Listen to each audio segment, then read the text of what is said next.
May this video be the flame that warms your heart, illuminating your path with the light of love and acceptance.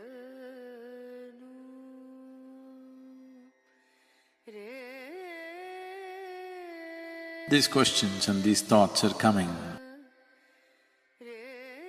from a mindset which has grown in organized religions. We are not talking about Shiva versus somebody else, because that you refer to as Shiva includes all these things that you're talking about. Just one little dimension, this or that, they found out and they started talking about it and they became popular. I'm not trying to belittle them, they're all wonderful human beings who've done great service to humanity. But I'm saying, in terms of perception, there hasn't been another being like him. And perception is all that I value, and that's all you should value. Rest can be made up. Rest is just frills. So you're talking about Zen. What greater master of Zen than Shiva himself? That somebody comes, his own son, he doesn't get the point. You heard of Guiti, the Zen master? Guiti always did this. He'll be talking. People look at it, okay, why is he showing the finger to me? The thing is, he's always trying to say everything is one. This is the teaching. Rest of what I say is not important. This is the teaching. So there was a little boy, because in these Buddhist monasteries, Zen monasteries, little boys become monks, 4, 5-year-olds. So the little boy who's growing up in the monastery, he saw Guiti and, the boy takes to him. So this boy is going about. If anybody says anything, so Guiti watched this. He waited for him to become 16. One day he called the boy and he did this. The boy instinctively, because he's been doing it all over the place, he also did this. He took out a knife and chopped off his finger. And they say he attained. He suddenly saw the point, that it's not about one, it's about nothing. Shiva went further, long time ago. He came back from somewhere, he always carried a trishul. So trishul is a trident. He's always carrying the trident to show people there are 3 dimensions. Yourself, your way of being, what you know and what you do not know. And what you do not know rules, not what you know. So one day he came back after a long break. He's not seen this boy, his son. Now he's 10, 11 years of age. When Shiva came, this boy is carrying a little trident. With that he tries to stop him. He looked at him and took off his head, not his trident. Then whatever drama happened, and then he put another head, a Ghana's head on top of him, and he became such a brilliant boy. Even today in India, if people want to start education, anything, first thing is they will worship this boy, which that Ghana has become Gaja. A Ghana's head has become, instead of Ganesha, he's become Gajesha now. They kind of modified it and made it into an elephant head. But he became the very embodiment of intelligence and brilliance. They said there was nothing that he did not know. So that's the first act of Zen. So anything that you can talk of the world, talk in the world, nothing is left out of his life. He's so complex and so complete. And he did not have a teaching, he only had methods, that's the most important thing. Others have teachings. How many fingers can you cut? A method like this, can you employ? Can you go about employing this Goethe's method of cutting a finger? One boy's finger you caught and he got it. If you cut many fingers, you'll only have crippled people. Nothing would have happened. So, there is no teaching from Shiva, only methods. And the methods are 100% scientific in nature. He gave 108 ways and added another 6 and said 112 ways. 112 ways because there are 114 chakras in the body, 2 of them reside outside the physical body. He said, that realm is only for those who are beyond. For human beings, there are only 112 ways. And he showed clear methods as to how you can exploit these 112 dimensions of how this life is made. And each one, how you can… through each one of them you can realize. It's a beautiful story. When he was expounding the mechanics of life with the 7 sages, he had one witness. And that witness is not like Ananda Tirtha, she is Parvati. She's already realized. He taught her or he made her realize in a very intimate manner. But when the 7 sages sat, he went into a completely different dimension of exploration. So it was interesting for her. Something that happened to her so simply is such a complex process. So as he went about expounding different dimensions, he said, there are 112 ways in which a human being can attain. She being a woman, she being realized, and above all, she being the wife. She said, why only 112? There must be more ways. He was looking at the mechanics of life, exploring things. He's not giving a teaching, he's not giving a philosophy. As he was exploring, he saw this as a disturbance. He waved it aside. He said, there are only 112. Because you are going through something and somebody makes a comment which is a personal comment, a whimsical comment. There are only 112. She says, I will find more. He said, you go and find. Then she went. She's already realized, she's trying to explore different ways to find it. After, they say, many years of sadhana, she came back. He was still talking to the Saptarishis or the 7 sages. She being his wife, she can come and sit beside him. But she came and sat 1 step below. She did not want the sages to know, but she wanted him to know that she's failed. She just came and sat 1 step below to indicate that whatever challenge she threw, she's failed. So she did not want others to know, but she wanted him to know. So there are 112 different ways. What Shiva is talking is mechanics of life, no philosophy, no teaching,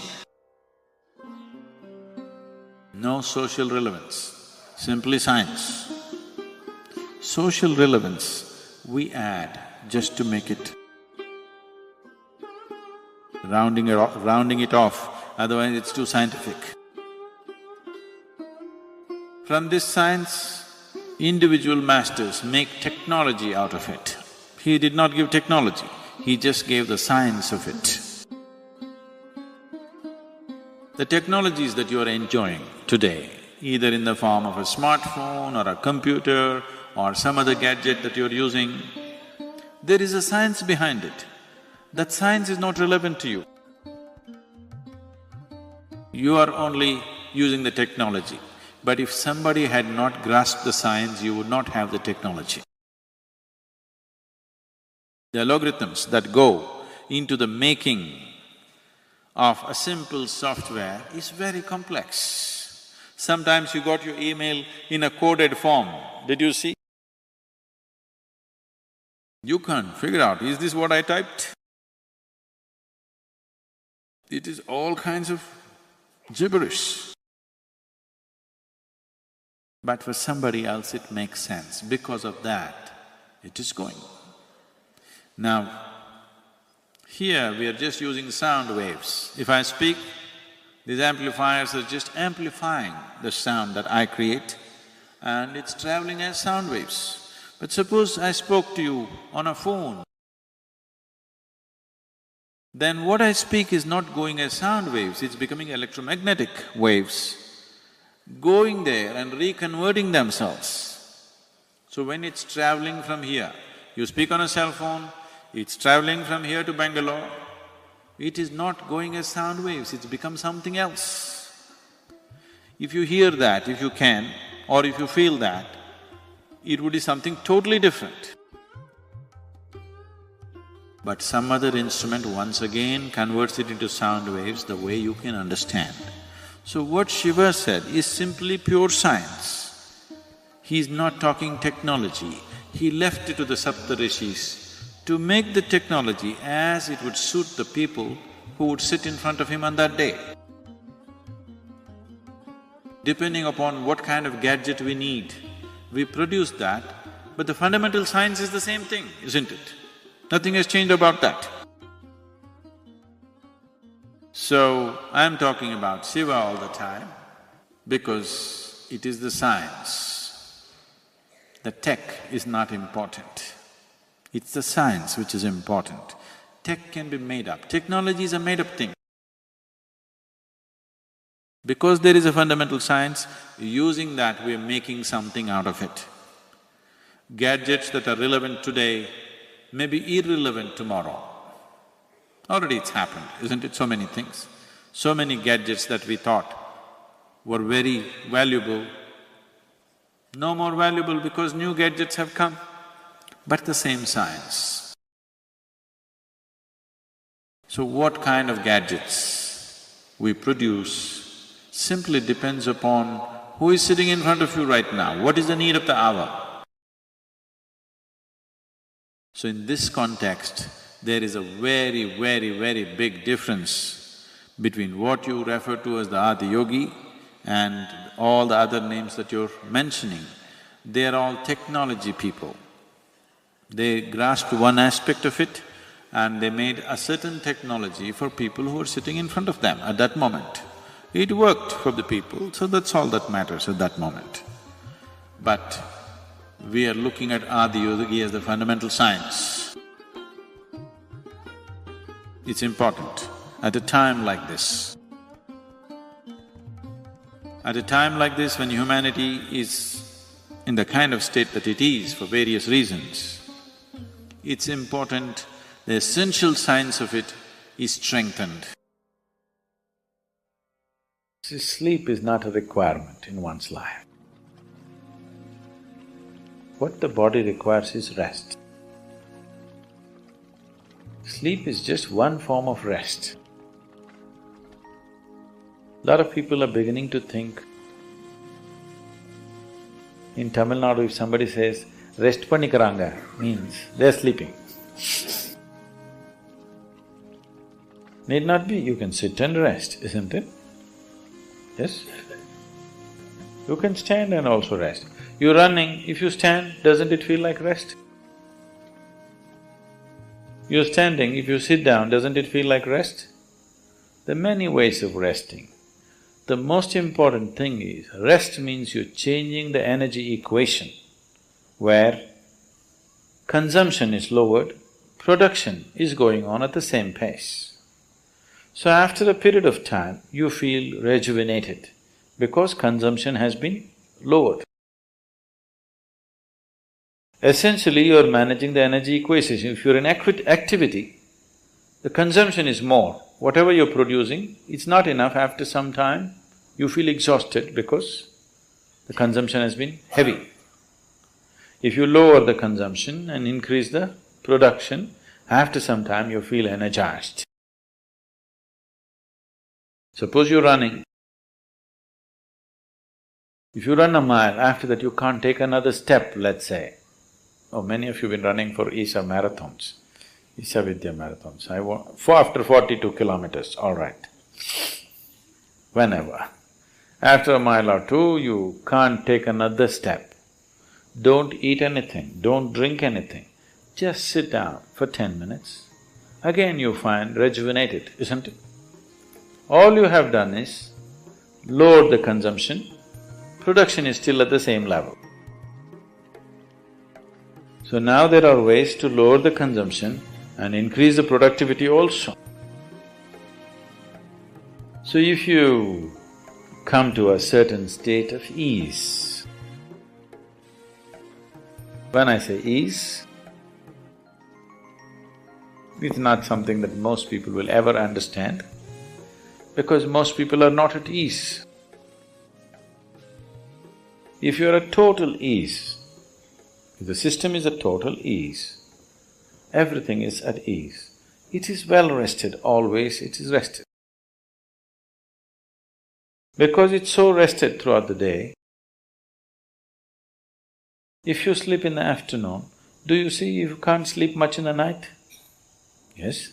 Oh, you always experimenting? If you sleep in the afternoon, you can't sleep much in the night unless you're sick or you're very tired because of something. Because it's well rested in the day, it can't sleep in the night. So you don't have to necessarily sleep. If you sit here also, if your body is resting, you will see your sleep quota will naturally shrink. How to increase the quality of sleep? Don't try to increase the quality of sleep. The ideal way to live is, there is no sleep in my life.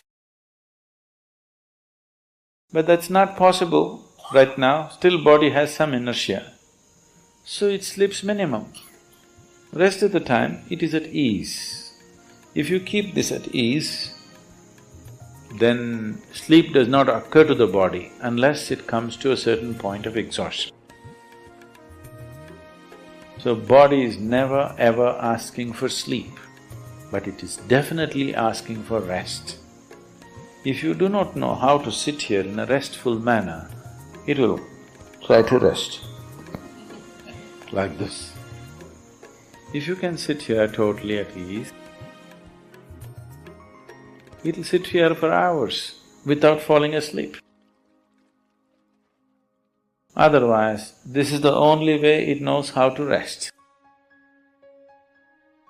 So do not try to increase the quality of sleep, there's no such thing. Just learn to keep your body restful and at ease consciously.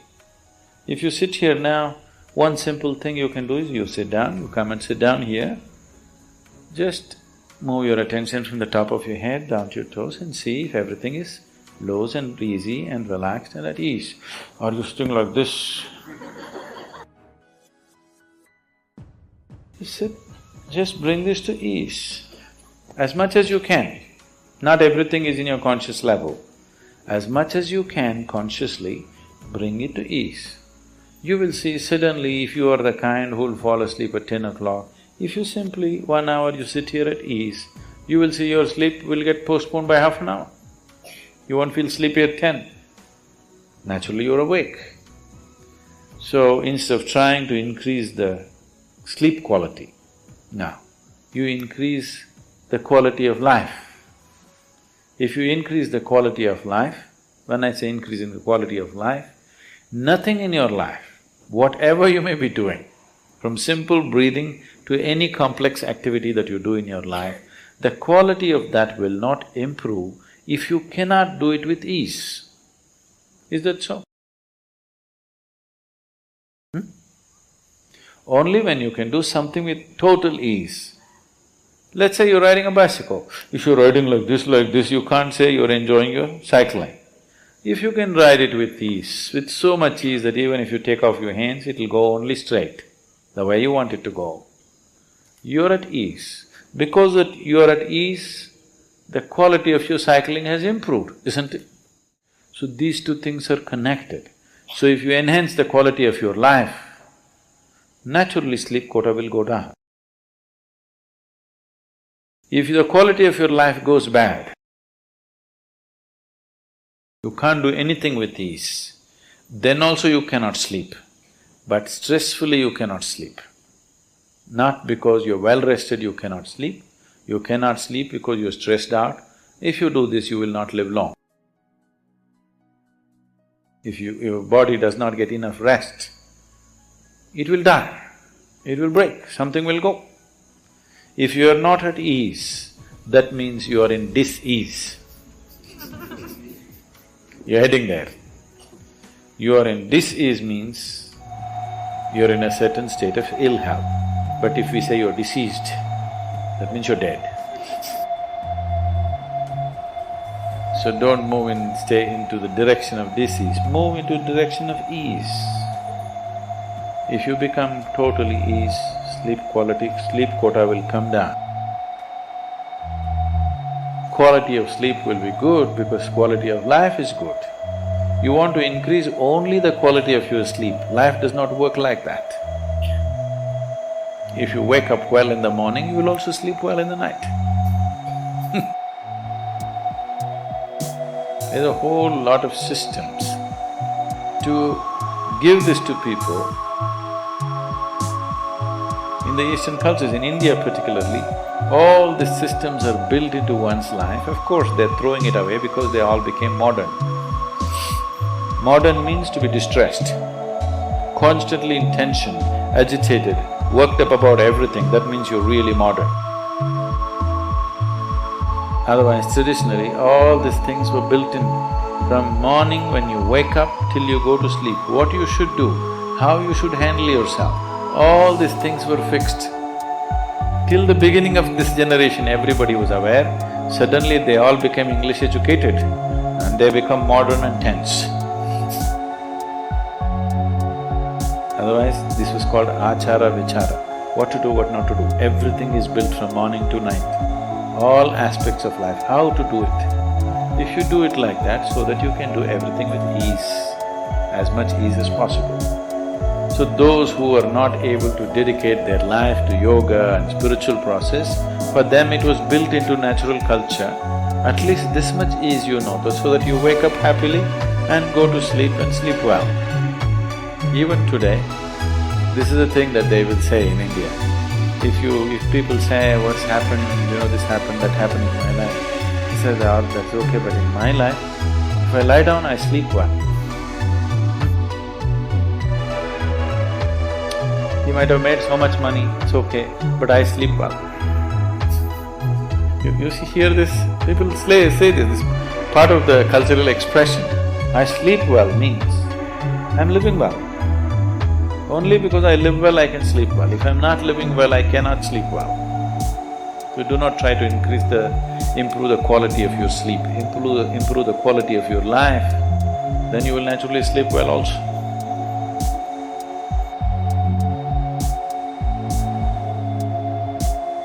Thank you for watching. Don't forget to subscribe to not miss any new content and invite your friends to join us on this learning adventure.